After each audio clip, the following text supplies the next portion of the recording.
quiero invitarte a que tomes conciencia de algo súper importante. Somos naturaleza. Tú y yo, toda nuestra especie, toda la especie humana es parte de la naturaleza, parte integral de la naturaleza. Por ende, cuando algo le pasa a la naturaleza, de una u otra forma repercute en nosotros. ¿Es difícil de entender? Sí.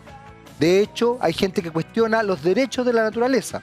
Hay gente que no entiende que la naturaleza tiene derechos, porque finalmente el que la naturaleza tenga derechos implica que nosotros tenemos derechos. Hoy día vamos a hablar justamente de eso, de la naturaleza. Vamos a hablar de medio ambiente. Vamos a hablar de la importancia que tiene el medio ambiente en el quehacer y en la calidad de vida de nuestra especie, la especie humana. Porque como somos naturaleza, tenemos que tener un hábitat acorde a una buena calidad de vida. Para eso vamos a estar hablando con alguien que tiene un medio específico relacionado con el medio ambiente. Waldo Lobos va a estar acá, creador de este medio, conversando con nosotros. ¿Dónde? Acá en Lo Personal es Político.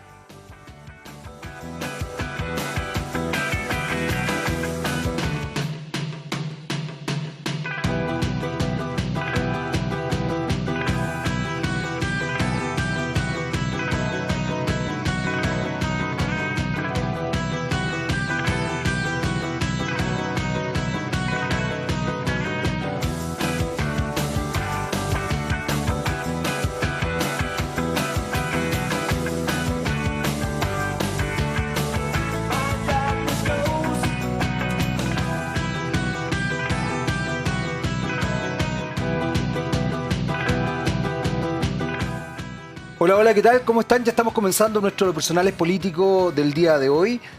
Vamos a conversar sobre medio ambiente. Vamos a conversar sobre algo que de alguna u otra forma no hay una conciencia real por parte de nuestra especie, y es que somos parte de la naturaleza, somos naturaleza. En general tendemos a ver la naturaleza y el medio ambiente como un elemento a utilizar, a extraer, a explotar. Y se nos olvida que en definitiva, si le hacemos daño a la naturaleza, nos hacemos daño a nosotros mismos. Cosas de nuestra especie que se supone que están brillantes. Para eso está con nosotros Waldo Lobos, que está metido en un medio de comunicación vinculado concretamente a justamente el tema de la naturaleza y lo medioambiental. ¿Cómo estás, Waldo?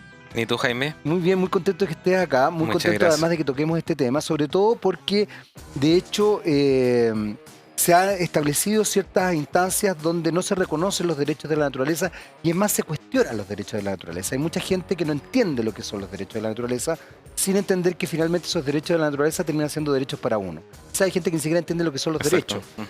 ¿Qué pasa con eso? Después quiero profundizar, irme cómo se te ocurrió esto, pero quiero saber qué pensáis tú de esa idea.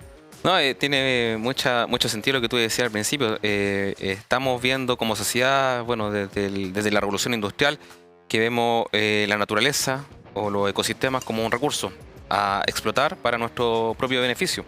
No así como lo veía y como lo siguen viendo las comunidades indígenas, por ejemplo. Claro, que ellos viven en torno al medio ambiente, son parte de él. Por eso hay distintas visiones y por eso es tan compleja esta relación entre pueblo indígena, sociedad moderna, porque tenemos distintas concepciones. En este caso, por ejemplo, con relación a la naturaleza. Hubiese sido muy bueno y ojalá que se siga debatiendo sobre los derechos de la naturaleza en el proceso constituyente que aún está vigente, porque es eso. O sea, mucha gente se pregunta cómo la naturaleza va a tener derecho, quién va a representarlo. Bueno, obviamente personas, pero obviamente teniendo en cuenta la consideración de la preservación y la conservación del medio ambiente. Ahí hay un elemento, Waldo, que es súper interesante porque en definitiva establecer la idea de los derechos de la naturaleza implica cambiar concepciones culturales desde la perspectiva económica. Exactamente. Tú mencionabas la revolución industrial y efectivamente la revolución industrial desde sus inicios, la primera, la segunda, la tercera, ya vamos, supone que en la cuarta tecnológica industrial, ha fortalecido y se ha focalizado en la idea del hipercapitalismo. Y el hipercapitalismo implica la explotación desmedida de la naturaleza. Incluso, bueno, Marx lo planteaba desde ese punto de vista, más allá que la gente le dé susto que uno mencione a Marx, pero Marx lo planteaba desde ese punto de vista como la explotación también del hombre por el hombre. Claro. O sea, finalmente también se entiende al ser humano como parte de la naturaleza y como un sujeto o incluso un objeto a ser explotado. Al cambiar esta mentalidad implica cambios radicales respecto a criterios economicistas. Exactamente. ¿Cómo se focaliza eso desde la perspectiva de alguien que pelea por el medio ambiente y que está inserto en una sociedad tan capitalista como la nuestra, donde incluso una dictadura comunista como la China tiene una economía capitalista. Exactamente.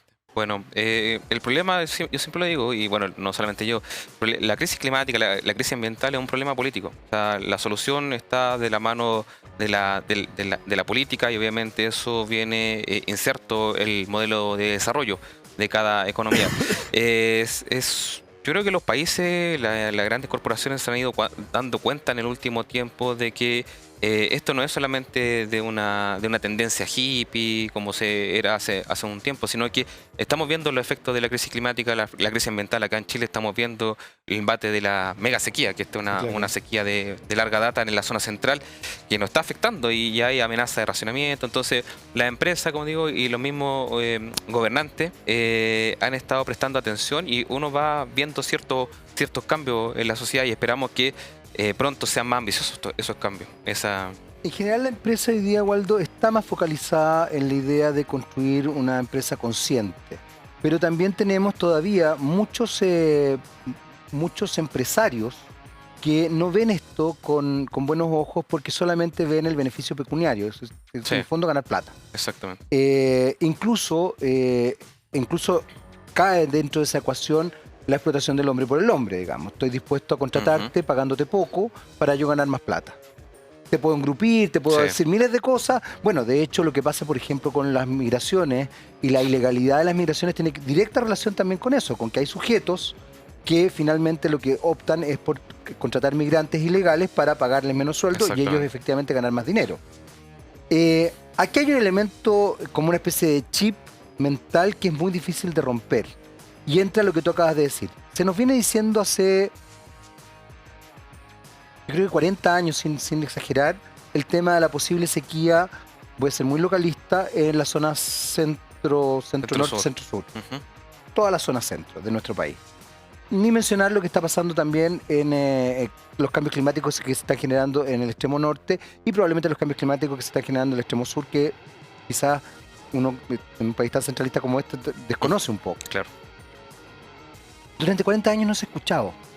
¿Qué tiene que pasar? ¿Que yo abra el grifo de la llave y que no caiga agua para que yo entienda efectivamente esto? ¿O que se genere una especie de Mad Max donde empecemos a pelear por un vaso de agua y empecemos a matar gente por un vaso de agua?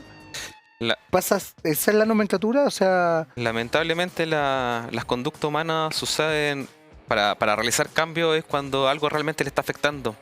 Como dices tú, hace 50 años, 60 años hay estudios de esta crisis climática que estamos viviendo ahora.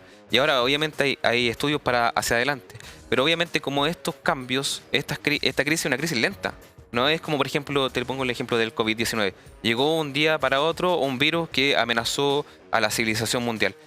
Y obviamente toda la comunidad científica se comenzó a trabajar en la búsqueda de una vacuna, en la búsqueda de cómo mitigar este problema sanitario de salud que estaba viendo las personas. En cambio, el tema de la crisis climática es un problema de larga data y se va a mantener. O sea, la crisis que ya estamos viviendo, las consecuencias, algunas son irreparables ya. Lo que estaba tratando la comunidad científica y la población civil es mitigar un poco, adaptarse. Eso es lo que yo he escuchado.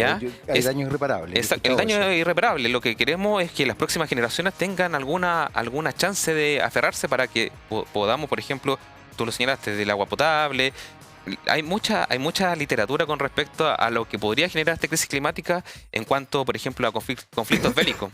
O sea, conflictos bélicos que se pueden desarrollar por la misma lucha por el agua, por estar en territorios que estén un poquito más a salvo de esta crisis climática. Entonces, vienen consecuencias que son feas y que podemos ahora en la actualidad hacer algo por ellas. Pero, por ejemplo, como te decía, y como tú me preguntabas, el ser humano está adaptado para actuar cuando ya la cosa está difícil. Hay poca política propositiva, o solamente estamos viendo reaccionaria. Y más sobre todo, por ejemplo, ahora pasamos del foco del COVID, pasamos este año al foco de la guerra en Ucrania y en Estados Unidos. Obviamente, y una posible guerra nuclear. Y una posible guerra nuclear, cuando todos los avances posteriores al Acuerdo de París del 2015, donde hubo un acuerdo histórico, por ejemplo, entre Estados Unidos y China para la mitigación de los gases de efecto invernadero, quedó todo en veremos, porque obviamente el tema ahora principal es la potencial guerra nuclear. no están muy preocupados de la crisis climática, menos los países que están inmersos ahí en propia Europa, no están preocupados mucho. Obviamente siempre hay cosas paralelas, pero el foco no está ahí. Entonces eso es lo que pasa. Pareciera que los hermanos Wachowski, hoy día hermanas Wachowski, tenían razón cuando piensan, finalmente el señor Smith tenía razón. Claro. El virus somos nosotros. Exacto. Desde ese punto de vista hay un elemento que me parece súper relevante, y aquí ya quiero que nos metamos un poco con Codex Verde, porque me acordé de la película Don't Look Up, no sé si la viste, no Sí. mires arriba. Te la recomiendo por si acaso a todos. Don't Look Up es una estupenda película que entiendo que todavía está en la aplicación de Netflix. Y si no tienes Netflix, trata de verla igual porque de verdad es una muy muy buena película. No, yo no doy datos de piratería, eso lo dice usted, por si acaso, señor director. Don't Look Up tiene una escena que es sumamente importante y que da cuenta también de cómo se han estructurado los medios de comunicación respecto a muchas temáticas Exacto. que afectan al ser humano, pero que en definitiva parece ser que los medios de comunicación estamos más preocupados del show que de dar información veraz para no asustar a la población.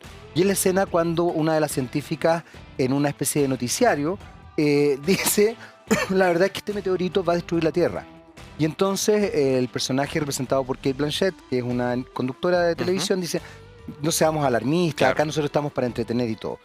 Esa misma escena extrañamente se replica, yo creo que tú has visto esa imagen, que es muy sorprendente, en un noticiario o en un programa de televisión británico, donde están hablando con un climatólogo, con un experto en tiempo, digamos, en clima, y él empieza a decir justamente el riesgo de el cambio climático a raíz también de los calores que se están viviendo en Inglaterra. Exacto.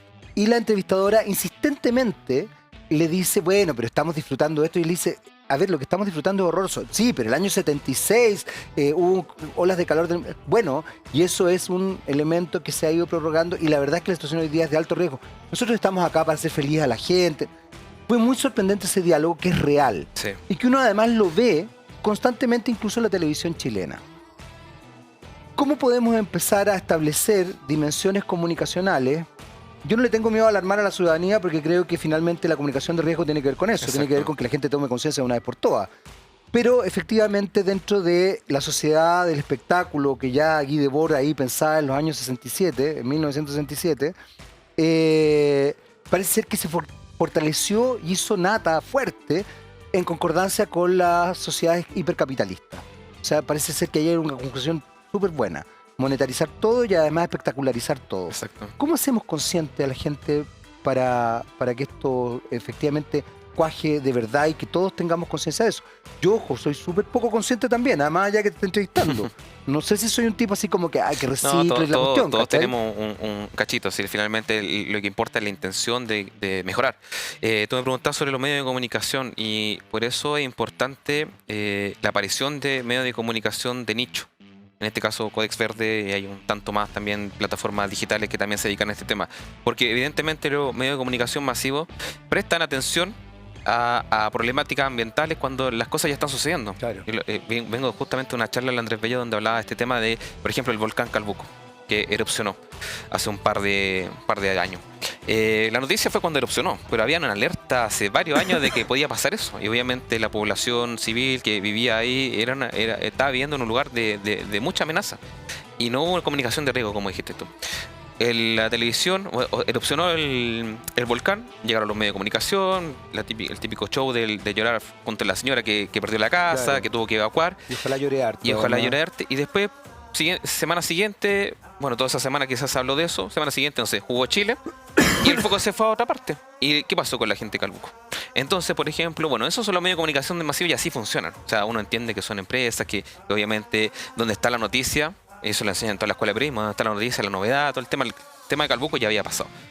Pero por eso es importante los medios de comunicación de nicho que se dedican a esto, porque podemos hablar desde la previa, de la amenaza que puede hablar, obviamente el desarrollo, de la emergencia y las consecuencias que vienen hacia adelante. Las consecuencias, por ejemplo, en el mismo caso, siguiendo con el caso del volcán Calbuco, ¿qué pasó con el sedimento que cayó? ¿Cuáles son las consecuencias, impactos ambientales que generó esa erupción? ¿Por qué no es aconsejable de que gente viva a la ladera, por ejemplo, del volcán? Entonces, ese tipo de temas lo tocan los medios de comunicación de nicho, que obviamente nuestro foco está en medio ambiente y sustentabilidad, y obviamente poniendo los focos necesarios en la alerta. Lo que señalabas tú, por ejemplo, la relacionada a la película, yo también me acuerdo de una cita de Greta Thunberg, que dice, esta crisis hay que tratarla como una crisis. Esta niña esta adolescente ya, fue muy criticada, por ejemplo, en una conferencia donde ella reta a los gobernantes del mundo y llora en ese sentido, y yo sentía que era el grito de muchas personas, de muchos jóvenes, con respecto de que a los adultos de hoy día no le están dejando un futuro a los jóvenes de mañana. Entonces, y mucha gente, político, decía, bueno, saquen a esta cabra chica, dramática, hay otros problemas en el mundo. Pero bueno, ella finalmente habló desde el corazón y generó en conciencia a muchos jóvenes, inspiró a muchos jóvenes. Ojalá esos políticos, esa gente que habla, ojalá ellos quisieran ese nivel de persuasión. Ella lo tuvo y generó un cambio y inspiró a muchos jóvenes, y no tan jóvenes, sino que ambientalistas, viejos ambientalistas que vieron en ella una especie de revolución. Hay un elemento que acabas de decir, Waldo, que me parece muy interesante, y es que hay otros problemas en el mundo y se obvia la idea de la multifactorialidad. Exacto. Que existe respecto a ciertas cosas. Quizás no hay otros problemas en el mundo.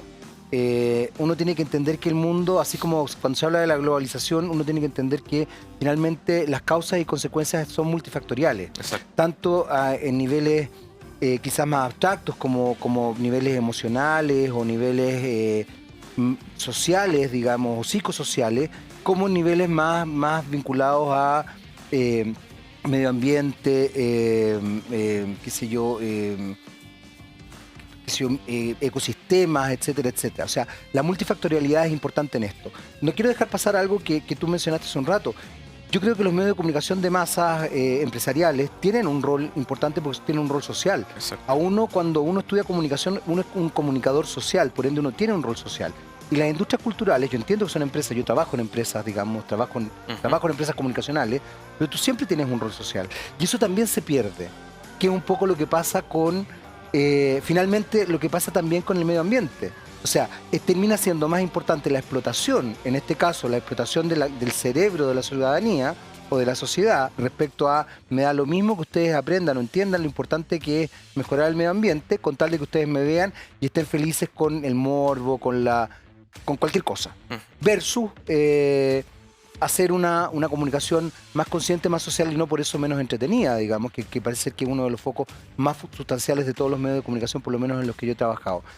Volviendo a lo que te decía hace un rato, la multifactorialidad es sustancial. ¿Cómo la empezamos a manejar? Porque ahí hay un elemento que es complejo, porque en definitiva cuando tú dices, bueno, un político dice, bueno, hay otros problemas en el mundo. Por supuesto que hay otros problemas en el mundo. Pero esos problemas en el mundo también tienen relación con el medio ambiente. Sí. Esos problemas en el mundo también tienen relación con las guerras. Esos problemas en el mundo también tienen relación con la conciencia de la sociedad. O sea, lo global también es importante. ¿Qué pasa ahí? ¿Cómo empezamos a trabajar? ¿Ustedes trabajan con ámbitos políticos? ¿Se meten un poco en esa línea desde el medio en que se desarrollan? Sí, claro, ¿no? Como te decía, la crisis climática, la crisis ambiental es un problema político. Y obviamente todo va, las políticas públicas, quien salga elegido tanto a nivel presidencial, gobernadores, como importa. Por eso nosotros tratamos siempre de antes de una elección, tratamos de poner sobre la mesa qué propone cada candidato. En ese caso, para que la gente se vaya formando una opinión con respecto, al menos en ese candidato, con respecto a ese tema. ¿Ya? Si no, obviamente no metemos en ese tema. Con respecto a los medios de comunicación masivos, sí, efectivamente tienen un rol y que hay que cumplir, y que ojalá que vayan encontrando contenido sobre todo para los jóvenes. Los jóvenes son los más interesados en este tema y son los que finalmente pueden hacer un cambio en el futuro. Y obviamente un medio de comunicación de nicho como el de nosotros, muy focalizado, no tiene el impacto que tiene un medio de comunicación masivo. Por eso es importante que esto permee hacia ellos también, que haya un compromiso con la crisis climática, que es algo que vamos a seguir viviendo. Esto no tiene un año de término, esto va a continuar, nos va a acompañar. yo entiendo, quizá muchas veces la gente ya tanto estudio de la ONU, tanta alarma, quizá ya no presta atención. Pero quizá ahí está el rol de los comunicadores. O sea, como digo, quizás satura un poco el tema. Pero ahí está el rol de los comunicadores de tratar de entregar este tipo de contenido en distintos formatos. En distintos formatos, no solamente la noticia cuando ya está pasando, sino que también con educación, como decía, niños, jóvenes, adultos, para que entiendan esta problemática en sí y cuál es nuestro rol como ciudadanos. Nuestro rol, hablamos antes de reciclar, gestión de residuos, quizás eso no son cambios que vayan a cambiar algo, pero sí son conductas que quizás pueden inspirar a otros y ahí obviamente cada cambio, cada acción cuenta. Me parece súper interesante algo que acabas de decir, Waldo, que tiene que ver con saturar los temas. Y vuelvo un poco a la idea de la multifactorialidad, porque extrañamente nos satura, por ejemplo, hablar de la vida privada de alguien. Claro. Nos satura hablar de la vida sexual de la gente. Nos satura diseminar noticias falsas. Nos satura establecer morbo. Nos satura potenciar consumo. Y sin embargo, sí satura tener una sociedad más pensante, sí satura tener una sociedad más consciente, sí satura tener una sociedad más crítica. Claro. Ahí hay una visión social y política también, porque finalmente los medios de comunicación también son políticos, muy políticos. La mayoría de los medios de comunicación en nuestro país son, por ejemplo, de centro derecha o derecha o definitivamente de extrema derecha. Lo niegan. Con esto no quiero decir que quienes trabajen ahí pertenezcan a estas ideologías, pero de alguna u otra manera, por su trabajo, tienen que estar metidos en esta lógica de relato, ¿no? Tienen un rol político, que además lo niegan. Es muy loco eso. Tú hablas con cualquier medio, en general dicen, no, yo soy neutral. Usted es neutral, pero mire cómo muestra, cómo muestra la noticia. Usted es neutral, pero mire desde qué foco lo dice. Usted es neutral, pero mire a quienes está entrevistando. O usted es neutral, pero mire cómo no discute o no cuestiona ciertos pensamientos, etcétera, etcétera. Hay un elemento súper loco, súper grave y súper complejo, porque efectivamente, ¿por qué saturan ciertas cosas y otras cosas no saturan? O sea, hace poco salió un comunicador que estaba muy en boga en el canal, el pseudo canal estatal que tenemos, que estatal no tiene nada, en una situación absolutamente íntima, personal, privadísima, y salió en todos los medios de comunicación y todo el mundo estaba feliz viendo cómo el señor tenía un encuentro sexual con dos señoritas. Pero todo el mundo estaba feliz con eso y, ay, no sé, se fantaseaban, etc. Y eso nos satura, que me parece además súper penca, y eso que yo traje en farándula, o sea, imagínate. Entonces, de verdad, no entiendo, ¿qué pasa ahí? ¿Es latero esto? ¿Es fome esto? ¿O nosotros estamos construyendo también una sociedad de gente no pensante? Y nos gusta la gente no pensante.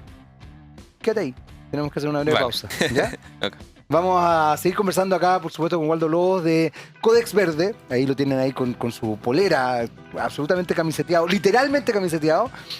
Aquí, por supuesto, lo personal político. No se vayan de la compañía de TVX.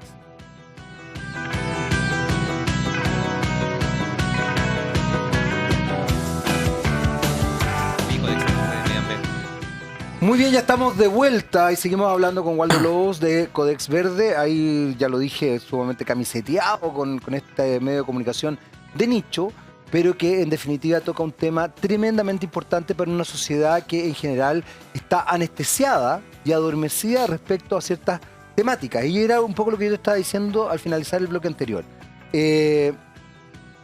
No nos importa hablar de la vida privada de alguien, no nos importa ensalzar también a ciertos personajes entendiendo desde la vida privada cosas que hacen que además podrían ser incluso, no sé si reñidas con la moral, porque encuentro que la vida, tú no hagas nada ilegal, tienes derecho a hacer en tu vida privada lo que quieras, pero efectivamente un personaje que en lo concreto no te está generando ningún tipo de contenido, No, claro.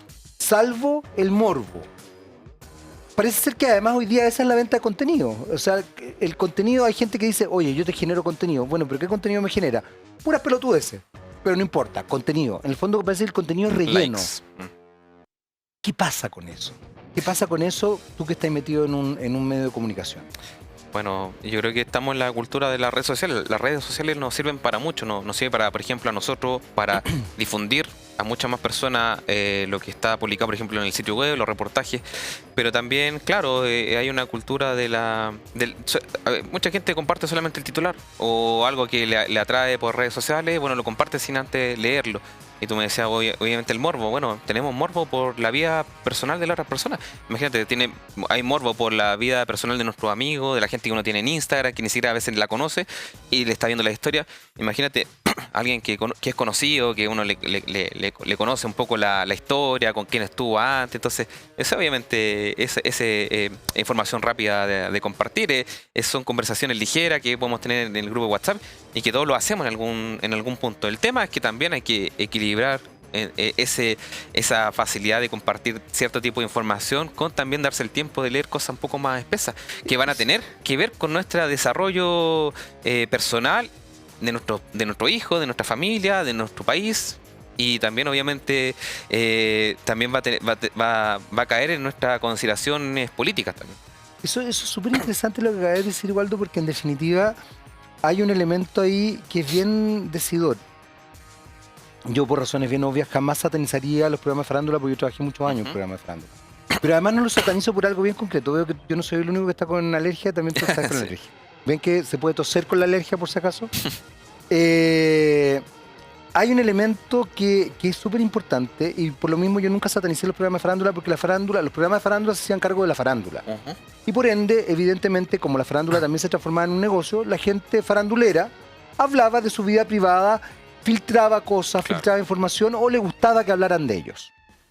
Muchos rasgaban vestiduras y todo el cuento, pero después estaban felices con la portada en alguna revista de papel cuché diciendo no soporto mi sensualidad o ahora sí me enamoré o estoy cambiando de piel, etcétera, etcétera, etcétera. Miles de bajadas que vimos de mujeres y hombres a torso desnudo tapándose y poniendo caritas como de caliente.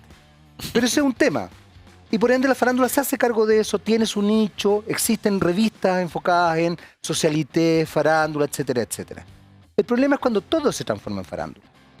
Y cuando finalmente tú estableces una dimensión política con el relato farandulero, estableces una dimensión social con el relato farandulero, estableces una dimensión de redes sociales, que finalmente también es una dinámica social, de relato farandulero. Cuando en definitiva el quehacer cotidiano se transforma en el relato farandulero. Ahí otras temáticas se pierden y se desdibujan y se complejizan. ¿Por qué tú decides hacer Codex Verde o por qué decides meterte en esta área donde además hay ciertas temáticas que no hay por dónde agarrarlas faranduleramente? Digamos? No, claro. No, como no, esta, por ejemplo. El medio nada, ambiente de verdad no es farandulero. No puede ser farandulero. Sí. No. O sea, ya quizás puedes tener, yo recuerdo alguna vez Katy Saloni salió con un vestido reciclado, ponte tú, y hecho con telas recicladas. Es una forma también que me parece súper válida, pero en general es un detalle donde Katy Saloni muestra su interés por el medio ambiente en una gala, Sí. en una gala de Viña, si no me equivoco. Pero más allá de eso, que son hechos muy puntuales, donde además en general el mundo de la moda hoy día quizás está teniendo alguna conciencia respecto al tema, no es un tema efectivamente muy farandulero, o sea, son quizás pequeñas pistas que uno podría también focalizar y darle importancia. Tampoco se le da la importancia que uno podría darle en el sentido como agarrarse de eso y decir, bueno, aquí puedo agarrar un nicho, no sé, Sí, ¿qué pasa ahí? Yo creo que sí, yo creo que todo se puede farandulizar, Jaime. Yo creo que hasta en nuestra línea hay una línea de farándula que yo le digo farándula, puede ser cualquier otro término, que es el greenwashing, que es el lavado de imagen de bueno, empresas y tienes de toda la razón, políticos. tienes Esa es toda una la especie de farándula porque estamos comunicando una acción de determinada empresa. Cuando solamente esa empresa, no sé, le pagó a una agencia de marketing para que hiciera una campaña por ello y con acciones que realmente no tienen ningún impacto, pero lo vendemos, como esa empresa tiene recursos, lo puede vender en todas partes, en paletas de publicidad, en la Toda misma... razón. De hecho, en me la- acabo de acordar de una empresa, no voy a decir el nombre por si acaso, Hay muchas, sí. pero que escandaloso su greenwashing. Y eso pasa aquí en Chile, pasa en todo el Sí, mundo. claro. Bueno, eso los medios de comunicación como el nuestro, que es un medio de comunicación más riguroso, más serio y va a punto más hacia lo técnico, hacia lo político, nosotros tenemos que estar mucho ojo con eso y tratar de educar también a la gente con respecto a ese lavado de imagen que pueden hacer alguna empresa y políticos también y figuras de televisión también, lo que sea. Me preguntaba por qué decidía... Bueno, yo fundé este medio de comunicación en 2014, cuando este tema era una quimera. O sea, imagínate, ahora se habla un poco más de medio ambiente, pero antes, claro, la gente decía, bueno, ecología, ¿de qué van a hablar usted? ¿De plantar arbolitos? ¿De la municipalidad que puso un punto limpio? Que finalmente no sirve para nada. No, nosotros vamos a hacer un medio de comunicación también obviamente con una tendencia política marcada y que obviamente ponga el medio ambiente sobre todo. O sea, para nosotros no existe tampoco esta dimensión tripartita que es como economía social y medio ambiente, como que mucha gente lo pone como al mismo nivel. Nosotros para el medio ambiente es lo transversal, es lo que sostiene todo. Esa es una tendencia, pueden haber gente Estamos montando la que... página ahí, por si acaso. hay gente que puede tener otras posturas, es súper conversable, súper debatible. Pero finalmente nosotros decidimos con un equipo, veníamos de una revista que se llamaba Ecoamérica, una revista física de medio ambiente, que lamentablemente, como ha pasado con los medios de comunicación impresos, quebró. Y nosotros dijimos, ya, pues, hagamos algo digital relacionado con medio ambiente, cubramos ese espacio que tenía Ecoamérica en lo digital y comenzamos con este andar de Codex Verde y obviamente la gente, nosotros fuimos viendo año tras año que la gente sigue interesando en este tema. Antes obviamente muy segmentado en la gente que estudiaba en esto, que le interesaba el tema, pero ya poco a poco, gracias, como te decía, a las redes sociales, con distintas campañas, nosotros obviamente en Instagram comunicamos de distintas formas como en el sitio web para poder atraer a la gente a estos temas. O sea, obviamente tratamos de bajar un poquito la información, no hacerla tan técnica para que esta gente se sume. Que es muy importante eso. Que obviamente, y con el paso de los años también se fueron sumando organizaciones. En la actualidad trabajamos con alguna empresa que esté realmente comprometida. Tenemos obviamente un filtro ahí con universidades con las cuales hacemos eventos, por ejemplo con la Universidad de la América, que hacemos un seminario. Tuvimos hace muy poquito la conmemoración del Día Nacional del Medio Ambiente en el campus La Florida. Volvimos a hacer eventos presenciales después de la pandemia, donde tuvimos taller de reciclaje para niños, una feria de emprendimiento y terminamos todo con un seminario de residuos orgánicos. Nosotros no solamente tenemos esta plataforma digital, sino que también tratamos de romper la barrera y hacer actividades presenciales ahora que se puede, sobre todo. Entonces, un medio de comunicación con distintas multiplataformas, y ahí obviamente ha sido fundamental el grupo, el equipo, porque obviamente emprender en un medio de comunicación no es fácil, sobre todo como te decía en 2014, medio digital, sobre medio ambiente. O sea, la gente esto no es rentable, obviamente está la discusión, hay empresas que ¿Es todavía rentable? la actualidad sí, la actualidad es rentable porque hay una moda verde finalmente, para bien o para mal hay una moda verde. Entonces obviamente nosotros, como ya estábamos posicionados, las organizaciones se acercan a nosotros porque quieren publicar con nosotros, quieren hacer acciones con nosotros, y obviamente ahí nosotros vamos viendo cuáles son los nexos que podemos nosotros enlazarnos con esas organizaciones y así poder sostener este medio de comunicación. Así que, bueno, eso finalmente ha sido todo un transitar para mí. Yo soy periodista y nadie me enseñó cómo hacer me enseñaban a escribir en la escuela, pero nunca me enseñaron cómo formar un medio de comunicación, cómo salir a buscar auspiciadores o organizaciones. Todo eso fue un aprendizaje para mí, y gracias a la gente que se ha ido uniendo al equipo y ya tenía más expertise en esos temas, hemos podido ya alcanzar una curva ascendiente de crecimiento. ¿Por qué este tema, Waldo? Hay periodistas que les interesa el deporte, política. Sí. Bueno, esto tiene mucha relación con la política. Espectáculo, farándula. Yo conozco gente yo llegué a la farándula por razones muy circunstanciales, pero hay gente que muere por el tema. O sea, de verdad es como su vida. ¿Por qué este tema? También fue circunstancial. Como decía, yo trabajaba, mi primer trabajo fue en un diario económico, de economía y negocios. y aburrido, era un poco malo el ambiente laboral. Dije, voy a buscar trabajo en otra parte. Y postulé a esta revista que se llama Ecoamérica, pero yo pensé que era Eco de Economía.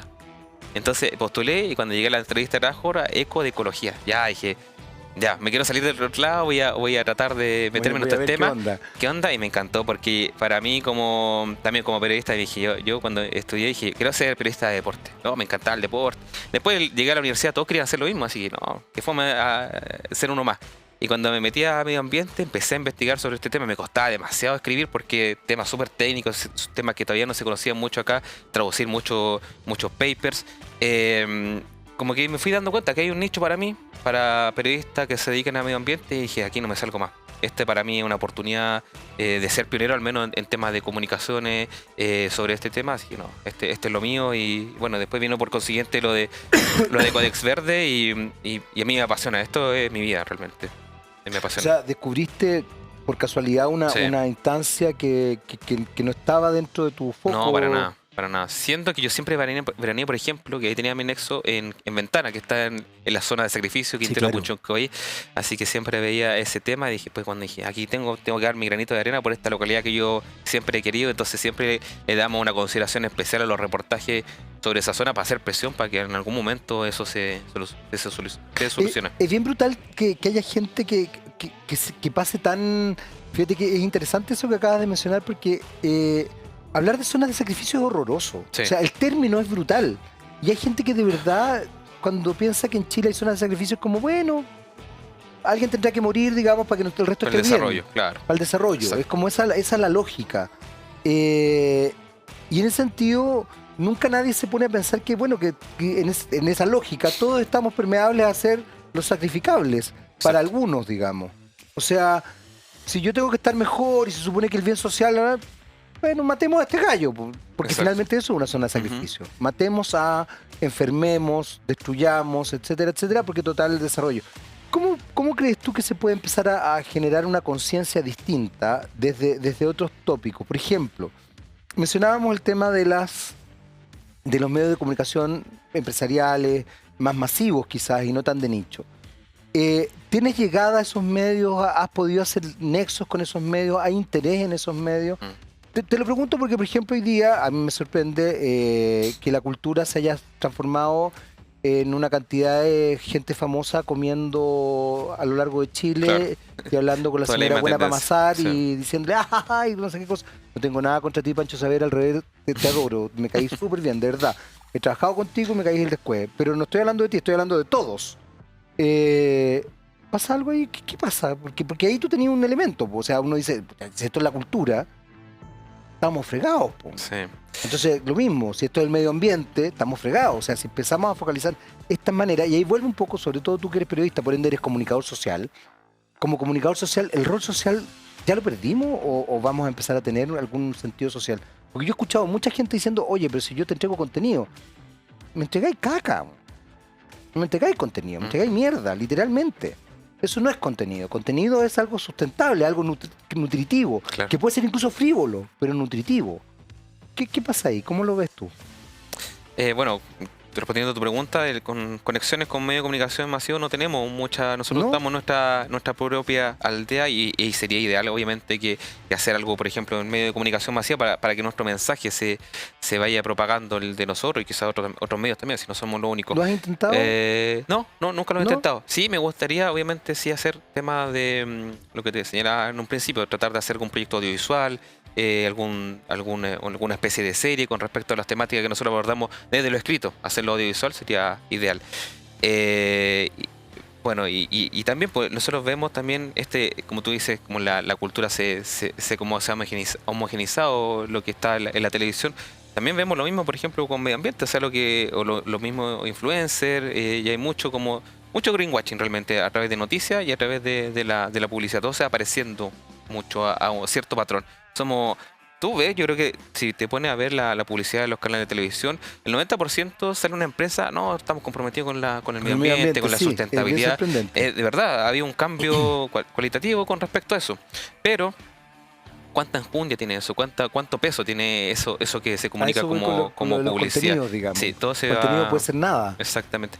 y Lament- parecer mucho. Sí, lamentablemente hay espacios, han habido, yo he tenido conciencia de que hay espacios en la televisión, de TV cable, y que hablan de estas temáticas, pero en súper horarios súper poco rentables, que lo ve poca gente.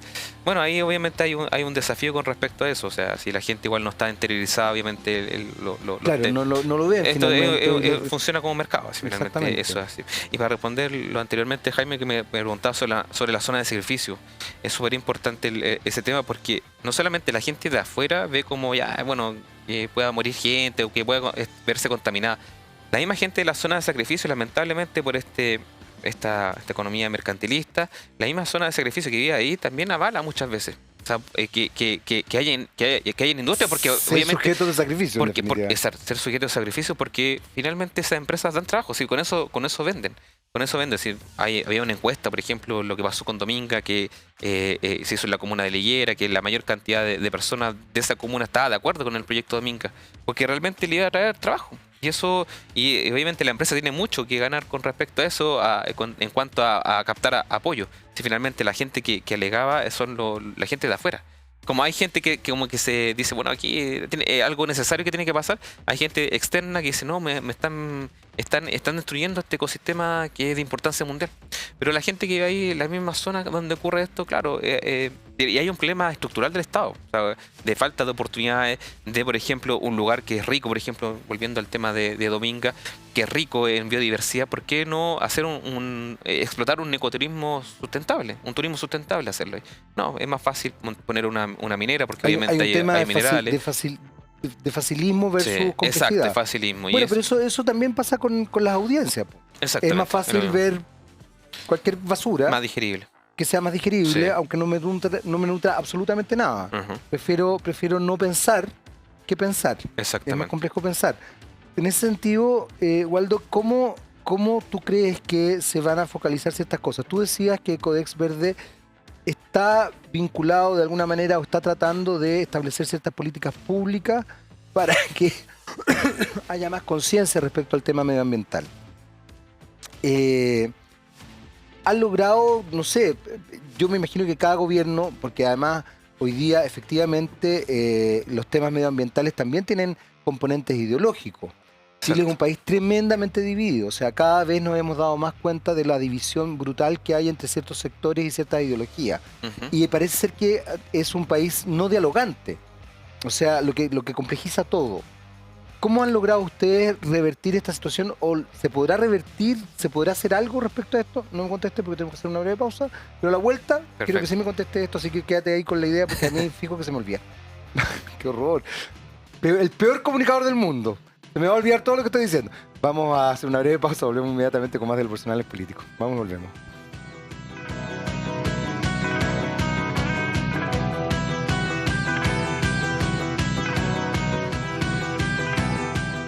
Muy bien, ya estamos de vuelta aquí en Los Personales Políticos y había dejado una pregunta ahí planteada a Waldo, que no me acuerdo cómo la había estructurado, ¿viste? Por eso soy un pésimo comunicador, ese es mi drama. Sí, no, por eso es que no me llaman por otro lado, ¿viste? me quedo así como...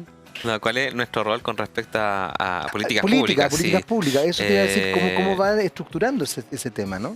Bueno, más que nosotros impulsar políticas públicas, nosotros somos medio de comunicación, nosotros más que nada promovemos, damos a conocer las políticas públicas y el debate que se genera en conforme a estas políticas públicas relacionadas con medio ambiente. Hay debates muy interesantes, como por ejemplo con la ley REP, que se llama la Ley de Reciclaje y Responsabilidad Extendida al Productor. Hay distintas tendencias con respecto de una ley que viene tramitándose, o bueno, ya está aprobada realmente, pero no están todos los reglamentos, que viene discutiéndose hace más de 10 años. Y es porque realmente es una ley súper cotota, como se dice en chileno, que tiene muchos factores. Entonces, bueno, nosotros lo que aportamos con respecto a eso son reportajes, seminarios, debates con respecto a las distintas visiones, como por ejemplo esta ley de reciclaje. También viene potente lo que es la ley marco de cambio climático, que pongamos una meta más exigente, que metas menos exigentes. ¿Por qué dice este personaje dice esto? ¿Por qué este personaje dice lo otro? Eso es lo que nosotros tratamos de aportar al debate público, de que se hable sobre este tema, que no se invisibilice, que no llegue de repente, no sé, el gobierno publicada la ley tanto, no. Y necesitamos que la población civil, porque hay instancias. Hay instancias de participación ciudadana, hay instancias donde uno puede dejar sus comentarios, puede dejar sus observaciones, puede reclamar como sociedad civil. Y ojalá y eso vayan existiendo más canales de participación para que entre todos, o la gente más experta, y no solamente experta, sino que hay gente que pueda dar una visión desde los territorios, pueda aportar en la construcción de política pública. Y para eso los medios de comunicación es súper importante para dar a conocer esas oportunidades también. ¿Ya? Eso es como al menos nuestro aporte. Hay un elemento que es bien interesante porque también es como que es un fenómeno comunicacional complejo, que es en definitiva una cosa es lo que yo pretendo decir, otra cosa es lo que el resto entiende. Desde ese punto de vista, uno, y lo hablábamos hace un rato y tú lo mencionaste también, Waldo, el tema medioambiental existe hace mucho tiempo. Ya han existido incluso literatura que se ha masificado profusamente desde la novela hasta el cine. Estoy pensando concretamente en la saga del Señor de los Anillos, donde Tolkien se mete de alguna u otra manera en el tema medioambiental a través de los personajes de los Ernst, creo que se llaman, estos árboles gigantes que están en extinción, lo que pasa con Sauron y con Val, no sé, bueno, la torre esa, que nosotros tenemos no, Sauron es el lugar, la torre Val-Adid creo que se llama, que nosotros tenemos una bien parecida por ahí, claro, por una comuna. Llama la atención porque, claro, la gente consume este tipo de cosas, pero adecúa finalmente los contenidos a criterios personales o finalmente les quita la profundidad respecto a lo que realmente se nos está diciendo a partir de cierta simbología. Los hobbits son unos ecologistas per se, además de unos gozadores, pero son ecologistas. Los elfos también. Los enanos son mineros, o sea, se van estructurando castas sociales, etcétera, etcétera, etcétera. Sin embargo, tú ves que hay gente que establece miradas bien particulares respecto a los contenidos. ¿Por qué te digo esto? Porque una de las cosas que estaba planteando en el bloque anterior era cómo se generan ciertas dimensiones ideologizantes respecto a ciertas temáticas. Que yo entiendo que son ideológicas porque evidentemente quizás a sectores más progresistas les importa más el medio ambiente que a sectores más conservadores. Pero al momento de ser ideologizado, también resta fuerza respecto a ciertas temáticas. ¿Cómo se hace eso? Porque ahí hay un elemento político súper importante. Porque si yo soy una persona muy conservadora, probablemente, y aquí voy a incluso citar cosas que tú dijiste, yo te veo como un hippie y encuentro que ser hippie es lo peor. Claro. Evidentemente, cualquier discurso tuyo yo lo voy a bloquear. O quizás te escuche, pero en realidad no te escucho. Que pasa muy a menudo. O sea, uno puede decirle a una persona, oiga, pero mire, pasa esto, mostrarle lo que yo siempre digo que pasa con la fake news y con el concepto de posverdad. El problema es que yo te puedo demostrar que algo es falso, pero si tú estás convencido o quieres estar convencido de esa falsedad, nunca, aunque yo te dé muestras reales, concretas, así como Santo Tomás de Aquino, ver para creer, tocar y todo el cuento, no va a haber caso. Hay hoy día casos emblemáticos, desde la salida de Donald Trump diciendo que Barack Obama no era estadounidense, Claro. en Chile sectores muy conservadores de extrema derecha diciendo que Bachelet no es médico. Yo siempre pongo estos ejemplos porque son muy sorprendentes porque aparece la Universidad de Chile diciendo, oye, es médico, y la gente diciendo, no, es mentira, la Universidad de Chile está mintiendo. O aparece el registro civil estadounidense, que no sé cómo se llama, diciendo, oye, pero es que Barack Obama, no, es mentira. El Brexit, Colombia, el último plebiscito donde se votó en contra de la paz, que yo también lo pongo como ejemplo y lo recalco porque me parece sorprendente que alguien vote en contra de la paz, y sin embargo se votó en contra de la paz, producto de este tipo de cosas. Porque finalmente lo ideologizante, que también es muy político, a pesar de que esos sectores generalmente dicen yo no me meto en política, es muy fuerte. ¿Qué hacemos ahí? ¿Qué hacemos ahí cuando hay una marca que te va a condicionar también? Sí. Ah, no, igual Lobo, Codex Verde, no, hippie, o piensa tal cosa, o está en tal ideología, que probablemente es cierto. Pero también quizás lo que estás diciendo es súper bueno, es súper correcto. Sí. Pero ya ahí yo bloqueo cualquier entrada tuya.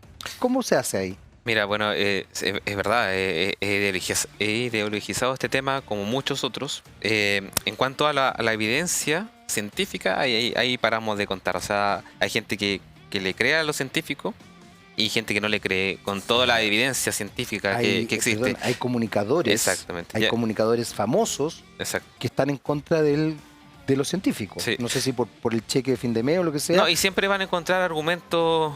Yo me acuerdo, por ejemplo, hace un par de años salieron 2 premios Nobel. Un premio Nobel que dudaba de que la crisis climática la había provocado el hombre desde la revolución industrial. Había todo un estudio con respecto a de que, bueno, obviamente han habido más calentamientos globales en la historia de la humanidad, de la Tierra, claro, más que nada. Claro que sí. ¿Ya? Perdón, tienes razón, no de la humanidad, de la Tierra. Pero este fenómeno climatológico ha existido como nunca antes por el impacto del hombre, y esto está muy marcado desde la revolución industrial hacia adelante. Exacto. Ahí está la evidencia, pero obviamente salieron 2 premios Nobel y todos los negacionistas se agarraron de eso, y las empresas que no quieren hacer la transición se agarran de eso, porque oye, ¿para qué vamos a seguir acortando las emisiones de efecto invernadero si esto igual va a pasar? Y aunque la acortemos, igual va a pasar, y en un momento el planeta se va a volver a enfriar. Es algo natural, ¿ya? Siempre va a haber caldo para el negacionismo, ¿no? Y obviamente ahí con respecto a ese tema es muy poco que hacer. Lo que nosotros queremos finalmente como medio de comunicación es que siempre los moderados, la gente que está en el centro y que todavía no sabe para dónde va, a eso es captarlo. Y obviamente aquí está la evidencia científica, hay un problema ambiental, ¿no? Obviamente hay una crisis con respecto a eso, pero no nos echemos a llorar en la cama y ya no se puede hacer nada. Se pueden hacer cosas, podemos presionar a los gobiernos desde la información, desde la acción, desde las manifestaciones ciudadanas, con el voto. Hay acciones que podemos hacer como ciudadanos individuales y que pueden repercutir obviamente en mitigar esta crisis climática, ¿ya? Con respecto a eso es la labor como medio de comunicación que nosotros al menos es lo que nos mueve. En cuanto a la ideología, yo creo que gracias a esta moda verde, como hablamos, las empresas, las grandes empresas, las realmente que quieren ser rentables, que quieren seguir funcionando de aquí en más, yo creo que se pegaron el cachofazo, como se dice, y han ido haciendo la transición hacia un impacto, un menor impacto ambiental de sus operaciones. Lo vemos gráficamente, por ejemplo, acá en Chile con la industria energética. La empresa característica que eran dueñas de termoeléctrica, y ahora hasta algunas cambian hasta su nombre, han modificado su nombre, y ahora obviamente están haciendo la transición hacia la energía limpia. Eso es lo que están vendiendo, eso es lo que está haciendo. Más allá que igual sigan operando algunas termoeléctricas, pero eso ya tiene una fecha límite, ya algún momento ya va a dejar de ser. Porque esas empresas tienen gerencias que piensan en el futuro y obviamente son las empresas que van a subsistir. Lo mismo pasa con los políticos obviamente que hablan con la evidencia científica, hablan con respecto a la apertura de políticas públicas con respecto a este tema. Son los políticos que, ya sea derecha, centro, izquierda, van a perdurar. Los que se quedan en la isla, obviamente, van a quedar en eso. No. ¿Tú crees que van a quedar en eso? Sí, yo creo que en eso. ¿Por qué te lo pregunto? Porque hoy día uno ve que los movimientos en general son más bien negacionistas, se establecen en otras dimensiones. Llama la atención, por ejemplo, que Bolsonaro haya sacado un 44% de los votos, siendo que Bolsonaro es un tipo que no solamente ha dañado a Brasil con pruebas, sino que está dañando a la humanidad con pruebas también, con la Amazonía, ¿no? ¿Tú creís que de verdad, perdona, no quiero ser pesimista, pero quiero poner la contraparte, ¿de verdad tenéis más optimismo? Es que yo creo que al menos desde el punto de... Claro, han existido estos casos, de hecho Donald Trump también un declarado negacionista. Absolutamente, y negó, se salió incluso de un pero tratado. También la aparición de, pongámoslo como una historia, la aparición de personajes como Trump, Bolsonaro, que han sido súper perjudiciales para que avancen los acuerdos sobre la crisis climática, también ayudó a la ciudadanía a ver un enemigo común. Entonces, como digo, lo vemos como una historia. Ahí están los enemigos, no seamos como ellos, avancemos hacia ese punto. Obviamente hay una tendencia, sobre todo de la ultraderecha en Europa, por ejemplo, que puede, hoy día en Italia, en Suecia. Exactamente, que puede obviamente socavar estos avances que pueden haber. Yo tengo el caso de las empresas. Yo creo que las empresas finalmente, las grandes empresas que sabemos que controlan varias esferas de la sociedad, las empresas se dan cuenta y uno también la visibiliza, que la empresa dice, bueno, no podemos ir contra la corriente con respecto al medio ambiente, no solamente porque estamos haciendo un daño al medio ambiente, sino porque no tenemos la aprobación social. ¿Hay cuántos proyectos? Se cayó un proyecto hace una década emblemático, Hidroaicén, que quizás podría haber sido un proyecto que pudiese traer mucha riqueza o no iba a abastecer de mucha energía, y al mismo sector de Aicén iba a generar mucho trabajo. Pero se cayó porque no financió un buen estudio de impacto ambiental, no sociabilizó el proyecto. Un proyecto millonario se cayó. Y gracias a que se cayó, estamos viendo un boom de energía renovable. Pero si lo hacían de otra forma, de otro punto de vista, con una mejor análisis de impacto ambiental, ese proyecto no se caía. Y quizá era una cola de la inversión que tenían que hacer. ¿Ya? Ahora, por ejemplo, yo digo, la empresa ya han visto varios casos de proyectos que se han caído por el impacto ambiental que generaba. Y finalmente, y por ser reacio o ser obtusos con respecto a sus miradas, terminaron perdiendo plata. Y cuando pierden plata, dicen, ya, bueno, aquí hay que hacer un cambio. Y yo creo que el cambio va hacia eso. Pero por otro lado tenemos municipios que apoyan torres claro, con ojos, que además, no sé si afectan, yo creo que afectan el medio ambiente, pero además afectan la dimensión, la calidad de vida de la ciudadanía, de un sector importante de la población, etcétera, etcétera. Complicado. Se nos acabó el tiempo, Waldo, ¿eh? Bueno, así que, pero vas a tener que venir. Sí, vas a tener que venir de nuevo. Cuando quieras. ¿Le gustó la conversación, don Francisco? ¿Sí? ¿Está contento? ¿Sí? Ok. Qué bueno. ¿A usted, señor director, le gustó la conversación? Qué bueno. Vamos a estar, no le escribo ninguno de los dos, pero no importa. Vamos a estar súper atentos entonces a seguir hablando de medio ambiente. Acá, por supuesto, lo personal político. Sigan Codex Verde, ya lo saben, mostramos ahí la página. Waldo, 1.000.000 de gracias por haber estado hoy día con nosotros. Muchas gracias, Jaime, por invitarme y tratar de hablar sobre medio ambiente, que es lo que nos apasiona a nosotros. Excelente, me parece muy bien, sigan con esa pasión. Y nosotros los invitamos a seguir en la programación de TVX, por supuesto, porque vienen cosas tremendamente interesantes acá en el canal y nos vemos en una próxima oportunidad con más de Lo Personal Político. Chao.